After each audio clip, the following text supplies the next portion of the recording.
આજે વડનગર મુકામે ગુજરાત સરકાર દ્વારા ઓબીસી એસસી એસટી સમાજના યુવાનોને જે સ્પર્ધાત્મક પરીક્ષામાં નુકસાન થાય છે એ બાબતે માર્ગદર્શન આપવા માટે અહીંયા એક હક અને અધિકારના નામથી અમે અહીંયા એક મિટિંગ રાખેલી અને સૌને માર્ગદર્શન આપેલું. બીજું, ગુજરાત સરકારને અમે જણાવીએ છીએ કે બીજા રાજ્યોની અંદર જે અનામત આપવામાં આવી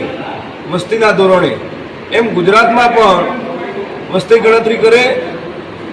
અને ઓબીસીની જે વસ્તી છે એ પ્રમાણે દરેક જ્ઞાતિને એની જેટલો હિસ્સો છે એટલી ભાગીદારી મળે એવી પણ અમે રજૂઆત કરવાના છીએ. અને આજે જે યુવાનો અને વડીલો આવ્યા એમને પણ અમે આવી માહિતી આપી છે અને આવનારા દિવસોમાં અમે મામલતદાર તાલુકા વાઇઝ મામલતદાર કચેરી અમે આવેદન